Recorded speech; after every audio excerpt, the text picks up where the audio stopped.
Para começar aqui, eu achei interessante, né, nós achamos interessante começar com a perspectiva da soteriologia, que é a doutrina que vai falar sobre a salvação. Na fé cristã, é importante fazer essa ressalva, né? Na fé cristã, essa salvação, esse processo de salvação, ele vem da divindade para com o ser humano. Ou seja, é um ato, né, pelo qual Deus, a divindade, e Jesus, Yahvé e o Espírito Santo, né, dependendo se eles acreditam ou não na Trindade, vão resgatar o ser humano desse estado de alienação, né, de pecado, de culpa e de um estado condenatório, de condenação, e restauram a comunhão com a divindade. Né? Esse é o processo de salvação que nós temos no cristianismo. E esse processo, ele inclui algumas etapas. Isso aqui é importante a gente entender, né? Que não é simplesmente um vem cá e salva. Ele tem algumas etapas. Que lembra aqui, ó, que eu falei que é a doutrina, cadê? Que é a ordem da salvação, que é a doutrina secundária. Essa ordem da salvação aqui é justamente isso que eu vou falar agora. A ordem da salvação é justamente isso aqui. O que vem primeiro, o que vem depois? Que no caso, nós temos alguns quesitos. A justificação, que é a declaração dele ser justo, né? Declaração de justiça da parte do ser humano. A regeneração, que alguns vão chamar de novo nascimento. Santificação, que é a ideia daquela vida transformada, andar conforme o Cristo, nova criatura, vamos chamar assim. E a glorificação, que é o estado pós-mortem, né? Que seria no estado pós a ressurreição, que supostamente adquiririam corpos gloriosos e glorificados. Para alguns, o processo por isso que é a ordem da salvação. Eu vou deixar para frente, porque o calvinista ele vai enxergar esse processo de um jeito. O arminianista, o arminiano, melhor dizendo, ele vai encarar esse processo de salvação um pouquinho diferente. Ele vai trocar uma etapa pela outra. O calvinista olha de um jeito e o arminiano troca. Ele troca uma questão ali da justificação com a regeneração, é curioso. Um texto-chave que nós temos na Bíblia, quem quiser algum dia debater aí, pegar no pé de alguém que está falando alguma besteira, esse aqui é um texto-chave, que seria Efésios 2, versículos 8 ao 9. Salvação é pela graça mediante a fé e não por obra. Isso aqui quebra as pernas de Tiago, né? Porque Tiago vai dizer claramente, né? Mostre-me a sua fé sem obras, que eu com minhas obras te mostrarei a minha fé. Curioso, né, essa divergência que a gente tem entre Paulo e Tiago, questão bem curiosa. Mas o ponto nevrálgico, como eu costumo dizer, né, meu amigo George que está me assistindo aí, eu acredito, né, é que o debate teológico não é nem se a salvação é pela graça, mas como essa graça divina ela vai operar. E aqui, pessoal, lembrando, é bom sempre revisar isso aqui, sempre relembrar, que aqui nós estamos tratando da perspectiva cristã, ortodoxa, de uma forma geral, e com bastante confessional. Aqui hoje a live vai ser para definir temas confessionais, porque, de certa forma, para a gente aprofundar nas próximas lives, que é o nosso intuito, né, uma perspectiva mais método histórico-crítico, a gente tem que entender esses conceitos basilares. Se a gente não entender como a cabeça dos autores funcionava, ou melhor dizendo, como essas ferramentas, esses processos ocorriam na cabeça do autor, porque o autor, quando ele está escrevendo, ele tinha um entendimento.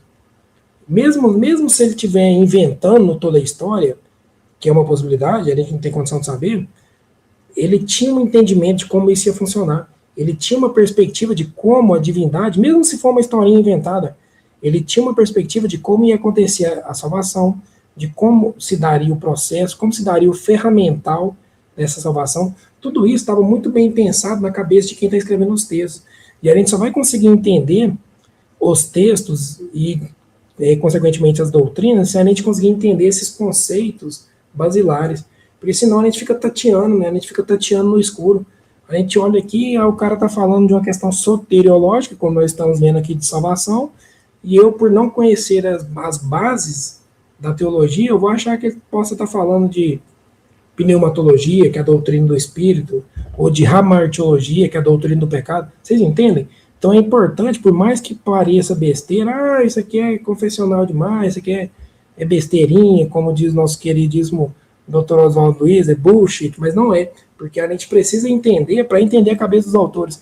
Eu sei que tem alguns que vão dizer que não precisa se preocupar com a teologia, basta ter uma perspectiva mais materialista dialética, ou uma perspectiva, como diria ali, a própria dialética de Hegel, só que eu acho que o mesclar dessas duas estratégias, tanto o método histórico crítico, tanto uma perspectiva mais materialista, tanto a questão teológica, quando a gente encaixa, fica melhor para a gente pensar. Aí o Bassi sacou a parada. Entender a cabeça desse povo é que é o problema. Eu não sei que povo é esse que você está falando, eu imagino que sejam os autores, né? Se for os autores, realmente é um problema, né? Porque como que a gente vai chegar à visão deles, né? Um povo que escreveu há tantos anos atrás, numa cultura tão distante, né? Sempre muito complicado. Mas vamos lá. Então, dito isso, né, que é bastante importante a gente entender essas perspectivas, até para a gente chegar numa elucidação maior do texto, a gente pode seguir, né? Essa perspectiva do calvinismo, ela nem tanto assim, porque ela já é uma questão mais moderna, mas também é importante para a gente entender o ferramental, os mecanismos, como essas pessoas pensavam e escreviam, né? Então, assim, o calvinismo ele vai enfatizar a soberania absoluta da divindade na salvação, né? Os pontos centrais do calvinismo é que o ser humano está espiritualmente morto, está espiritualmente alienado, distante da divindade, e Deus, a divindade, ele vai escolher soberanamente, ou seja, sem levar em consideração nada ou ninguém, ele apenas escolhe, segundo o beneplácito de sua vontade, como vai dizer Paulo. Segundo Paulo é lascado, ele vai dizer, segundo o beneplácito de sua vontade, ou seja, sem porquê nem para quê, ele simplesmente escolhe. Isso é curioso, né? Então, assim, ele escolhe soberanamente quem será salvo. A graça, ou seja, esse processo, esse ferramental pelo qual a salvação vai ser operada, ela é extremamente eficaz, ou seja, não tem como recusar, não tem como.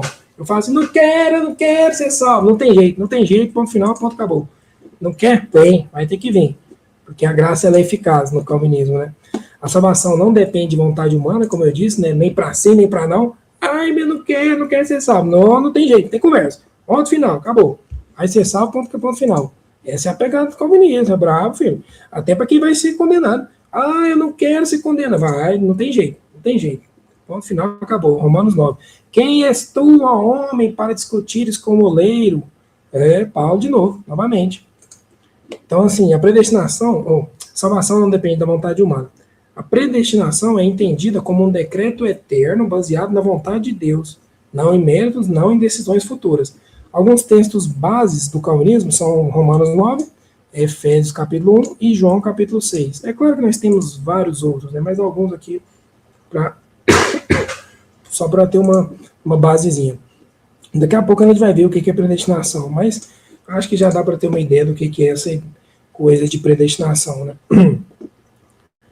O arminianismo, por sua vez, é uma outra escola de pensamento que vive brigando com os calvinistas. É tipo Corinthians e Palmeiras, né? Eles estão sempre brigando e arrancando rabo um com o outro.